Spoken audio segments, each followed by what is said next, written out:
እኔን የጎበኘኝ ጌታ በእያላችሁበት ቦታ ይጎበኛችሁ። እዚህ ስለወጣችሁ አይደለም፣ እግዚአብሔር በቃሉ ይፈውሳል።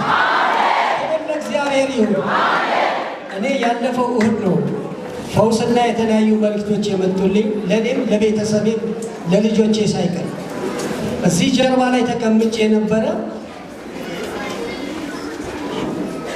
ነብይ መስፍን ተነሳለኝ።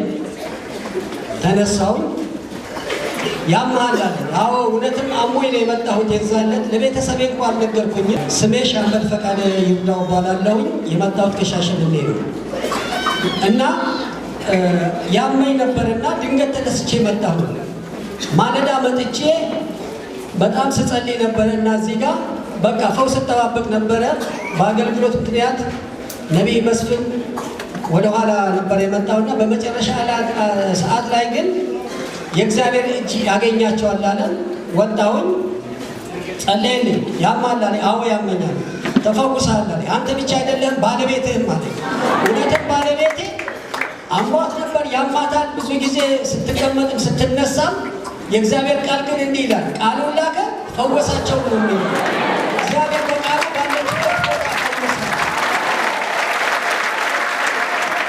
እግዚአብሔር ድንቅ አምላክ ነው። አልፎም ተርፎ ስንት ልጆች ያሉ ወንዶች አለ? 4 አልኩት። ለአንደኛው ልጅ በጣም ተጸልያለህ አለኝ። በትክክል ጸልያለሁ፣ በጣም ጸልያለሁ፣ በጣም ምሳሳለት ነው። ቃል ደግሞ ያለው ልጅ ነው። ቃልም አውጥቼበታለሁ ገና ሲወለድ ጀምሮ። እግዚአብሔር የተመሰገነ ይሁን። ያንን ልጅ ይዘው እንድትመጣልኝ ዛሬ ይዤው መጥቻለሁ። እዚህ ያለ እግዚአብሔር በሱ ላይ ደግሞ ታላቅ ነገር እንደሚሰራ በዛ ዕለት ተናግሮኛል። ዛሬ ደግሞ እግዚአብሔር እንደሚቀባው አምናለሁ። ክብር ለእግዚአብሔር ይሁን። እሺ ለጌታ ክብር አምስት እሺ ለጌታ እልልታ ጭብጨባ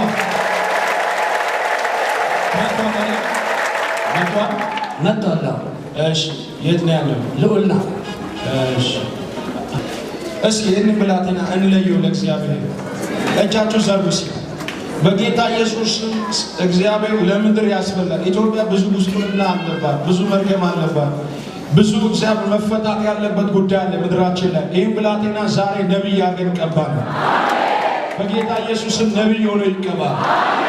ለእግዚአብሔር በኢየሱስም ለየነው። ከዚህ ቀን ጀምሮ ለእግዚአብሔር ክብር ተለይቷል። እዚህ ተለይቷል።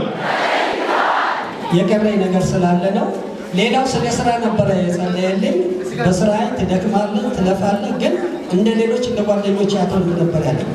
እግዚአብሔር የተመሰገነ ይሁን። በትናንትናው ቀን በእውነት ወደፊት በተግባር እየተገለጠ ሲሄድ እዚሁ መጥቼ መሰክራለሁ። ድንቅ ነገር በስልክ መልእክት መጥቶልኛል። የስራ በሬ ተከፍቷል።